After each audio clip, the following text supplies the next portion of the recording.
Well, hello and welcome to sunny Bahrain. I'm Michael Mann for Bennetts BikeSocial, and you join me here on the Ducati launch of the 2020 Panigale V4S.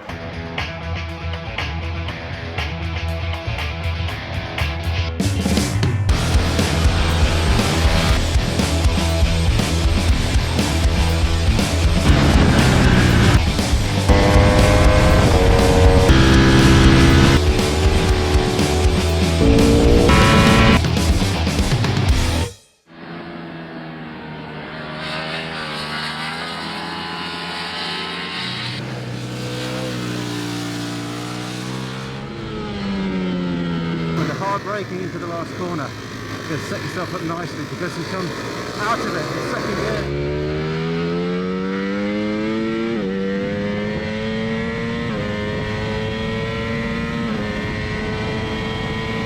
There's a lot of long straights, long fast straights. And you're hard onto the brakes. Back to second gear and for turn one.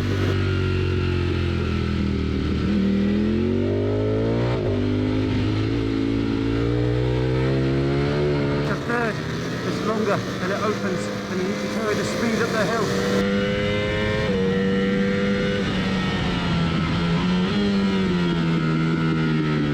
Difficult braking. Brembo Styler M50s.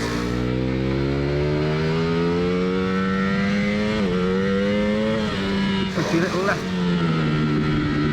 Oh yes.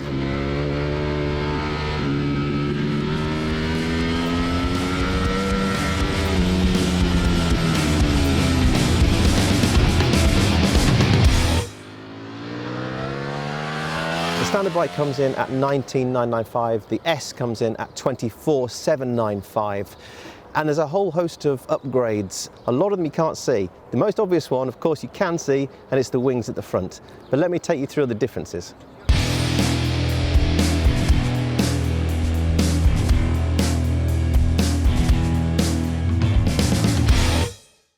Welcome to the 2020 Panigale V4S launch here in Bahrain.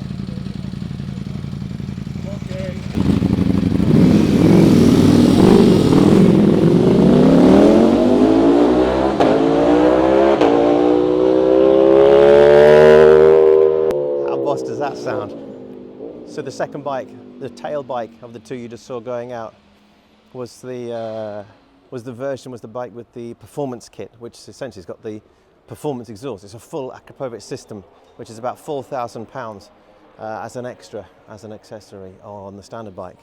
But here we are in pit lane in Bahrain on the Grand Prix circuit, the Formula 1 Grand Prix circuit, and yeah, this is the launch of the 2020 bikes. So we're 2 years on from the launch of the Panigale V4, and of course the most noticeable difference between that and this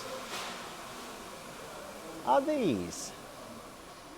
Now you can buy the carbon version as an accessory, but these aren't. The carbon version is standard on the V4R.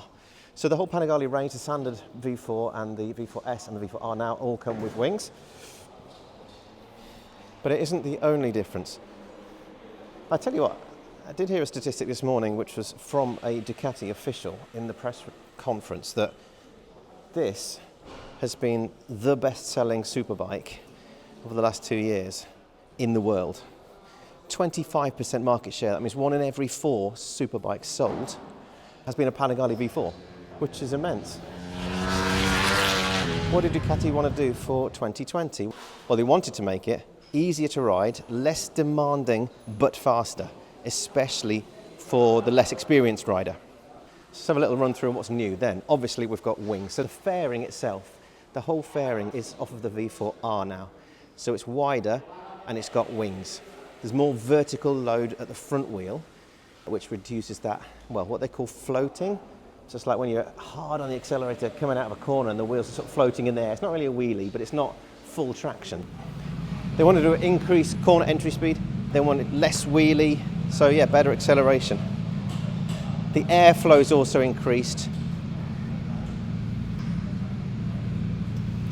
You also got these side extractors, which in theory means that when you're riding on the road through town, it's not as hot as the other Panigales were, I certainly remember on the V4R riding through town and absolutely cooking it. It wasn't even a hot day.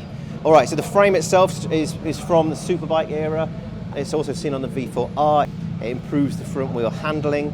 It improves stronger braking at lean. So traction control is the same as the R, and the quick shifter, up and down, have both been improved. So you've now got that version 2.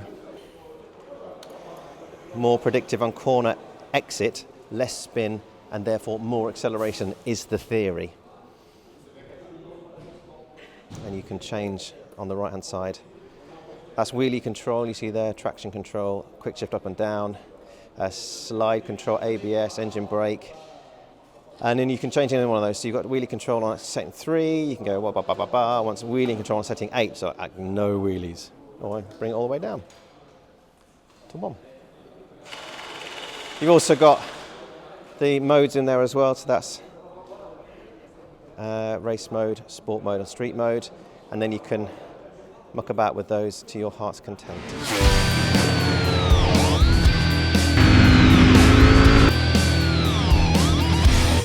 What else is new? Higher centre of gravity. The rear suspension is that monoshock's longer by 2mm, but the linkage is shorter by 5mm. Then on the front has been raised by 4mm. There's loads of internal changes to the Öhlins system as well, CC 2.0 Öhlins system. So they've got lower spring rate, higher preload, higher thrust coefficient. And yes, I am reading that part. All right, the theory is that it gives you better contact in the corner, better bump absorption, increased grip, higher lean. Engine maps have been changed, revising the torque delivery, mainly in first, second and third gear. I think there's a bit more predictability with the throttle. Michele Pirro, the MotoGP Ducati test rider, took the bike round Vallelunga, which is a test circuit that they use in Italy, and was 0.4 of a second quicker on this bike than he was on the 19 model. And he's only 3.3 seconds off his superbike time around there, which is impressive. But the key point is that Ducati want to make it easier for the less experienced guys to ride. So they brought a less experienced person in who was 1.3 seconds faster. It's still got all the same, exactly the same engine in terms of power, in terms of capacity, in terms of torque, but it's not quite as savage, let's say, as the 2019 model.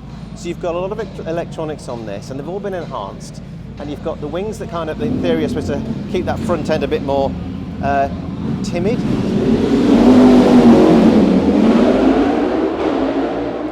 So it's a hell of a lot more manageable. And I can kind of understand, I've had 3 sessions so far here at Bahrain on the bike, and you can kind of understand why they've wanted to make it, or how they've made it a bit more easy to manage. Because you can just wring the neck of this thing, and you just let the electronics sort itself out. Obviously you've got massive amounts you've got a very wide range of settings through what we've just seen on the dashboard, so through all the electronic controls that they have on this motorcycle. But you can dial it down, dial it up. And all of a sudden it becomes a 211 brake horsepower motorbike that can perform incredibly in any hands. Let's see what it sounds like in tick over first of all. And this underslung exhaust. Have a bit of revs.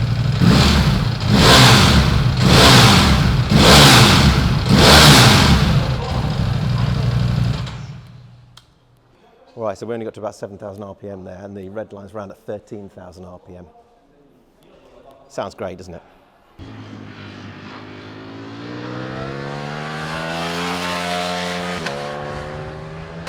It's assertive, yet it's graceful. It's just sublime in its handling characteristics. I'm going to describe it as effortlessly violent with that kind of brutal acceleration. You can see the rev counter and the miles per hour in front of you on the beautiful display, pummeling through the ranges, yet it doesn't have that kind of savageness. The wheel lifts, but it's controlled. Everything's controlled. There's so many electronics here. Even when they're dialed down, you still feel as though you've got a little bit of a safety blanket around you. It's beautifully balanced, and I think that's down to a lot of the work they've done with the chassis and the Aero. It's so exciting to ride. And while the developments of this new model have kind of opened it up to user friendliness, to a wider range of riders, the fact that underneath those layers of protective electronics, there still is that World Superbike related beast. It gives such a tremendous feeling. It's a stunning bike. It's very easy to operate. All those electronics are tremendous. Some riders might still be scared of a bike that appears to be untamable.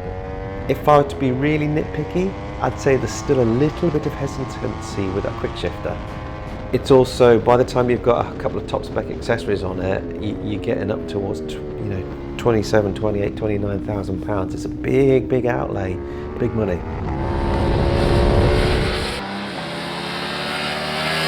Well, I hope you've enjoyed that. Thanks for joining me. You can read the full review at bikesocial.co.uk.